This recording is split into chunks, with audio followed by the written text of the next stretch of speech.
Aujourd'hui, à chaque transaction sur Internet, même sécurisée, nous prenons le risque de nous faire pirater nos coordonnées bancaires. En France, 500 000 personnes sont chaque année victimes de fraude à la carte bancaire. Et au niveau mondial, ce type de piratage coûte plus de 100 milliards d'euros par an.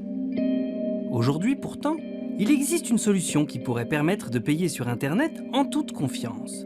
Un nouveau moyen de paiement ultra sécurisé et anonyme, en marge du système bancaire classique, son nom, le Bitcoin. Le Bitcoin est apparu en 2009 et une dizaine de millions de personnes l'utilisent déjà comme moyen de paiement pour échanger des biens et des services. Contrairement aux monnaies comme l'euro ou le dollar, il n'existe ni de pièces ni de billets. Cette monnaie est totalement électronique. Elle n'appartient à aucun État, elle n'est pas matérialisée et elle n'est régulée par aucune banque centrale. C'est une monnaie sans banque, gérée par ses propres utilisateurs en réseau et beaucoup moins vulnérable face aux attaques informatiques. D'où son nom, bit comme l'unité informatique et coin comme pièce de monnaie en anglais. À Paris, Philippe Rodriguez croit fermement à ce qu'il appelle la révolution Bitcoin. C'est même le président de l'association Bitcoin France, lobby des partisans de la monnaie digitale en France. Il nous emmène aujourd'hui dans un endroit unique en Europe, la Maison du Bitcoin, un espace de travail accueillant ceux qui utilisent et veulent découvrir le Bitcoin. On y trouve une curieuse machine qui permet d'échanger des euros contre des bitcoins en avalant des billets. Donc ici, on va pouvoir effectivement échanger des euros contre des bitcoins et donc recharger son compte bitcoin, son compte en banque bitcoin en quelque sorte, son adresse bitcoin. Et on va pouvoir le faire ici directement avec cette machine qui échange des euros contre des bitcoins. Aujourd'hui, le Bitcoin s'échange principalement sur Internet et n'a pas de cours légal comme les autres monnaies. Son prix dépend simplement de l'offre et de la demande. Mais pour pouvoir s'en procurer, il faut d'abord se créer un compte virtuel, un wallet dans le jargon, ce qui signifie portefeuille en anglais. C'est possible en quelques secondes sur des sites et des applications spécialisées, voire en utilisant un boîtier high-tech comme celui-ci. Sur ce papier, il y a 2 QR codes, ces nouveaux codes barres numériques que l'on peut scanner avec son téléphone pour accéder à des sites internet. Ce compte Bitcoin va me permettre effectivement, grâce à sa clé publique, de recevoir des bitcoins sur ce compte. La clé privée me permet de signer lorsque je veux moi-même envoyer des bitcoins. En quelque sorte, j'utilise la clé publique pour pouvoir recevoir et j'utilise la clé privée pour prouver que c'est bien moi qui envoie et qui dispose en fait des fonds pour pouvoir le faire. Il l'a reconnu, ça y est. Donc il a reconnu en fait que mon adresse est bien celle-là, il me l'affiche. Et l'argent que je vais pouvoir rentrer ici en euros va être envoyé sur mon compte Bitcoin en Bitcoin. Pour 20 € au moment de cette transaction, 39 millièmes de Bitcoin sont crédités. Ils pourront ensuite être dépensés par virement sur le compte d'un commerçant s'il a lui-même un compte Bitcoin. Pour transférer des bitcoins d'un compte à un autre, il faut connaître la clé publique du destinataire, son numéro de compte en quelque sorte.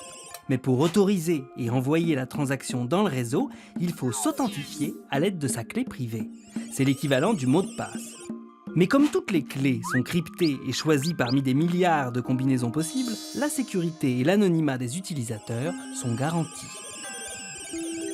Tous ces échanges sont sécurisés par des principes cryptographiques.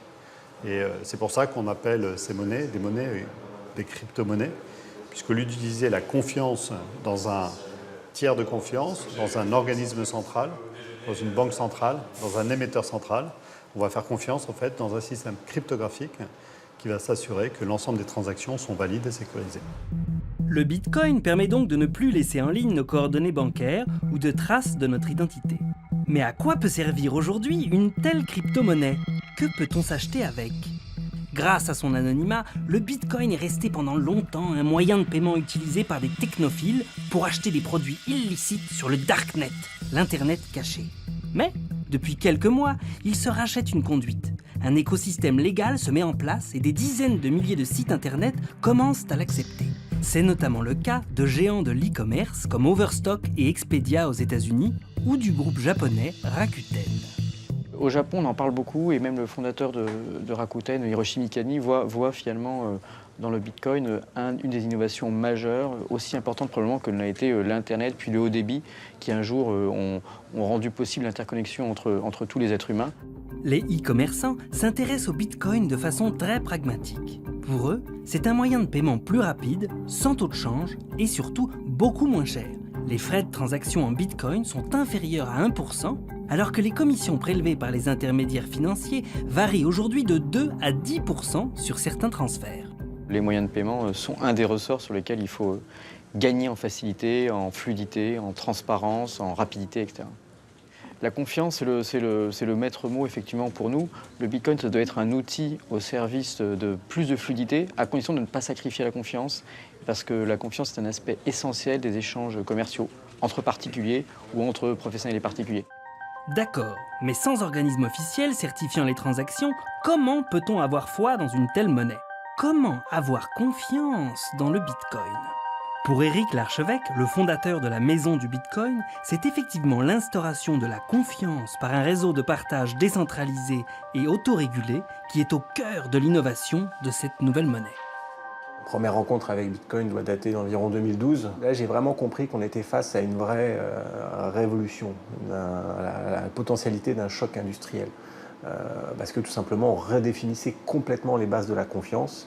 La technologie qui est derrière Bitcoin, c'est avant tout la résolution de la confiance. Et pour la première fois dans l'histoire de l'humanité, nous avons des outils, une technologie qui permet de se passer du tiers de confiance, que ce soit un État ou une banque centrale. Cette technologie dont parle Éric Larchevêque, la voici. Cette machine qui tourne à plein régime est l'un des 300 000 ordinateurs qui surveillent en permanence le bon déroulement des transactions. Ce réseau d'ordinateurs surpuissants vérifie et valide l'ensemble des transactions effectuées dans le monde. Une fois authentifiées, ces transactions sont ajoutées dans une grande base de données comme un gigantesque cahier comptable. Cette base de données est partagée et accessible à tous. C'est le garant de l'authenticité de chaque Bitcoin en circulation et de chaque transaction qui ne peut être doublonnée. On ne peut pas fabriquer de la fausse monnaie, c'est mathématiquement impossible. Modifier les positions à l'intérieur pour faire disparaître des sommes, c'est mathématiquement impossible. Ça ne peut pas être manipulé. Pourquoi est-ce qu'on le fait? Pourquoi est-ce qu'on achète ces machines et on fournit l'électricité? C'est tout simplement parce qu'en récompense de ce travail de sécurisation, le protocole autorise la création de monnaie ex nihilo. Surveiller les transactions est l'unique façon de créer de nouveaux bitcoins. Le système est donc décentralisé, autorégulé et totalement automatique. La confiance n'est plus garantie par une seule entité, mais assurée par des milliers de personnes qui sont rémunérées en échange du travail de leur machine. Bitcoin n'appartient à personne, il appartient à tout le monde. Personne ne peut en prendre le contrôle, que ce soit son créateur, un État, un groupe de développeurs, absolument personne. C'est exactement comme Internet. Aujourd'hui, personne ne contrôle véritablement Internet. Et le seul moyen d'arrêter Bitcoin, c'est de débrancher Internet. Autant dire que c'est impossible. Le Bitcoin semble totalement autonome et indépendant. Cette situation ne plaît pas aux États ni aux banques centrales, qui veulent aujourd'hui réguler cette monnaie virtuelle qui leur échappe. Certains pays, comme le Japon ou la France, veulent même taxer les échanges en Bitcoin. D'autres, carrément les interdire, comme la Chine ou la Bolivie. Leurs inquiétudes proviennent aussi du caractère nébuleux de cette crypto-monnaie. À part son pseudonyme, Satoshi Nakamoto, on ne sait absolument rien du créateur du Bitcoin, ni de ses motivations. Mais les États ont peur de perdre le contrôle de leur monnaie. C'est ce que pense Jörg Platzer, le premier commerçant au monde à avoir accepté le Bitcoin dans son bar à Berlin.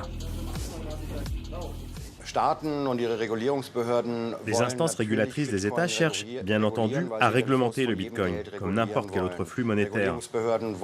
Elles veulent savoir qui envoie de l'argent, à qui et quand. Elles veulent pouvoir contrôler l'argent, éventuellement le saisir. Et évidemment, avec le Bitcoin, tout cela n'est plus possible. Issu de la mouvance cyberanarchiste, Jörg ne s'en cache pas. Sa démarche est avant tout militante. Pour lui, le Bitcoin n'a pas besoin d'autorisation légale pour continuer à se développer et pour que tout le monde puisse l'utiliser quotidiennement. C'est une technologie novatrice qui nécessite qu'on pense de manière différente, c'est-à-dire de manière décentralisée. La plupart des gens ont d'abord peur face à quelque chose de nouveau. La plupart des gens ont peur de ce qu'ils ne comprennent pas. Mais plus les gens comprendront comment fonctionne le système Bitcoin et ce qui se cache derrière, plus ils se rendront compte que c'est une monnaie ordinaire, que c'est une meilleure monnaie que les autres, qu'elle n'est pas mauvaise en soi et qu'il n'y a absolument rien à craindre. irgendwas, wovor sie Angst haben müssen. Pourtant, les économistes et les observateurs du Bitcoin sont moins enthousiastes et pointent les limites de cette nouvelle monnaie. Comme Nessim Haït Kassimi, journaliste spécialiste des marchés monétaires au quotidien économique français Les Échos. Aujourd'hui, quand il y a 100 achats de Bitcoin, il y en a à peu près 70 qui sont de la spéculation. Au début, c'était 90, donc cette part diminue un peu, mais grosso modo, il y a seulement 30 bitcoins sur 100 qui servent à acheter des biens, à les revendre, etc. Donc la dimension spéculative reste encore énorme. Et à mon avis, elle peut justement porter préjudice à son utilisation. Si les gens se disent c'est une monnaie qui fait trop de yo-yo chaque jour, est-ce que c'est véritablement une devise qui inspire confiance? Donc, à mon avis, c'est un avenir quand même assez problématique. Une problématique qui se voit clairement sur la courbe de la valeur d'un bitcoin, qui a dépassé les 1000 $ il y a un an pour stagner depuis aux alentours de 500 $ pour un bitcoin, sans compter les très fortes variations d'un jour à l'autre. Chaque jour, il y a de très fortes variations, c'est-à-dire que le bitcoin peut ouvrir à 500 $ et puis descendre à 400, etc. Donc le particulier qui s'amuserait à spéculer sur cette devise sur laquelle, à mon avis, il y a aussi beaucoup de manipulation et de spéculation, c'est très dangereux. Les partisans du Bitcoin voient pourtant leur monnaie comme un rival de l'euro ou du dollar.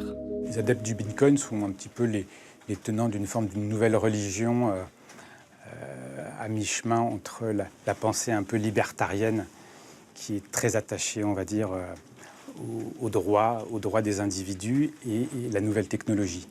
Mais les devises traditionnelles vont sans doute contre-attaquer en s'inspirant des avancées technologiques du Bitcoin. Il n'est pas du tout impossible que dans les 3-5 prochaines années à venir, l'euro ait sa version cryptographique, le dollar est un peu une version purement électronique, et que quelque part, le système financier vampirise le Bitcoin à son profit. Comme lors de l'arrivée d'Internet dans les années 90, personne ne sait aujourd'hui prédire ce que pourrait devenir ce nouveau protocole d'échange décentralisé. À Paris, les endroits acceptant le Bitcoin, à l'image de ce restaurant, sont encore rarissimes. Mais Philippe Rodriguez reste confiant malgré tout. On est dans un monde qui accepte de plus en plus le Bitcoin. D'après nos prévisions, d'ici 5-6 ans, on aura pratiquement 1 milliard d'utilisateurs. Il faut bien que ce milliard d'utilisateurs puisse dépenser ces Bitcoins quelque part, mais parmi ces utilisateurs, on trouvera également des commerçants qui vendent des biens ou des services et qui seront amenés, comme ce restaurant-là, à accepter les Bitcoins. Avec le Bitcoin, Internet vient d'enfanter une nouvelle innovation dont il a le secret. Une technologie adoubée à la fois par des businessmen libéraux et par des partisans d'un autre système financier. Une monnaie virtuelle, sans frontières, nouvelle preuve de la numérisation croissante de notre quotidien. Et sur notre site internet arte.tv/futurmag, nous vous invitons à la grand-messe du Bitcoin qui se tiendra le 8 octobre prochain à Paris. Retrouvez-nous sur Twitter et suivez en live les interventions de Jacques Attali et des spécialistes de cette monnaie électronique. En attendant, nous vous donnons rendez-vous sur arte.tv/futurmag pour plus de contenu et de décryptage.